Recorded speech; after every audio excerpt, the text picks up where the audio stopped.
দর্শক, নতুন কিছু দেখার এবং জানার আগ্রহ সবারই থাকে। আজকের ভিডিওতে আমি আপনাদেরকে পাহাড়ি অঞ্চলের দুইটি বিশেষ জনপ্রিয় ঐতিহ্যবাহী খাবার, পানীয় এবং শরবত তৈরি করা দেখাবো। প্রক্রিয়াটি বেশ ইন্টারেস্টিং, পুরোপুরি দেখতে থাকুন, খুবই ভালো লাগবে।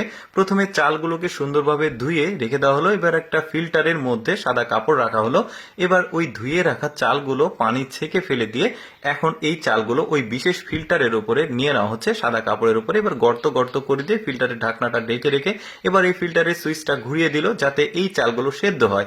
এবার একটা ফুল নিতে এসেছে। এই ফুলের নামটা ঠিক আমি সংগ্রহ করতে পারিনি। আপনারা যদি এই ফুলের নামটা জানেন অবশ্যই কমেন্ট করে জানাবেন, তাহলে সবাই আমরা কিন্তু এই ফুলের নামটা জানতে পারবো। এমনটি না যে আমি সব ইনফরমেশন কালেক্ট করতে পারি, এমন কিছু ইনফরমেশন থাকে যেগুলো আমি কালেক্ট করতে পারি না, কিন্তু দর্শক কমেন্ট করে জানায়, আপনারাও জানাতে পারেন। দেখুন, এই ফুলগুলোর পাপড়ি ছেড়ে নিয়েছে। এবার এই ফুলগুলোকে ওই যে ভাত সেদ্ধ হয়েছে এই ফিল্টারের মধ্যে, ওই সেদ্ধ ভাতের মধ্যে ফুলের পাপড়িগুলো দিয়ে এই ঢাকনাটা ঢেকে রাখবে। এই ফিল্টারের যে ঢাকনা ঢেকে রেখেছে অনেকটা সময়ের জন্য। অনেকটা সময় যখন অতিবাহিত হয়ে গেছে তখন ভাত, সেদ্ধ ভাতের সাথে এই যে ফুলের পাপড়ি কিছুটা সেদ্ধ হয়েছে। এখন সাদা কাপড়টা এখান থেকে তুলে নেওয়া হচ্ছে। তুলে নিয়ে এটা একটা বিশেষ চালন বলি আমরা আঞ্চলিক ভাষায়, বাঁশের ফালি দিয়ে তৈরি, ওটার উপরে রেখে সুন্দরভাবে এটাকে মিক্সিং করা হচ্ছে। ফুলের পাপড়ি এবং ভাতের সাথে কিছুটা লবণ, কিছুটা আটা জাতীয় কিছু একটা মিশিয়েছে। মিশিয়ে এটাকে মিক্সিং করে একটা জারে তোলা হচ্ছে।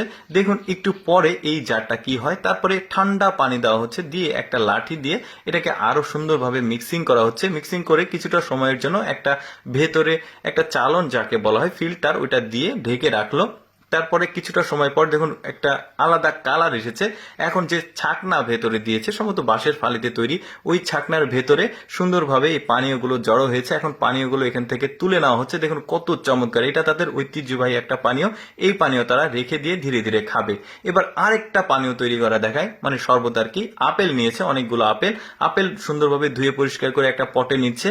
এবার এর আপেলগুলোকে ফালি ফালি করে যে অপ্রয়োজনীয় অংশ, বিচি, এগুলো ফেলে দিয়ে সুন্দরভাবে সাইজ করে নেওয়া হচ্ছে, অনেকটা আলুর মতো, আলু ভাজি যেভাবে করা হয় এগুলো করে তারপরে একটা বয়ম বা কাচের বয়মের জারের মধ্যে নিয়ে কিছুটা লবণ মিশিয়ে এটাকে মিক্সিং করে কিছুটা সময়ের জন্য এটা রেখে দেওয়া হলো। আবার একটা বিশেষ পটের মধ্যে, সম্ভবত বাঁশের ফালিতে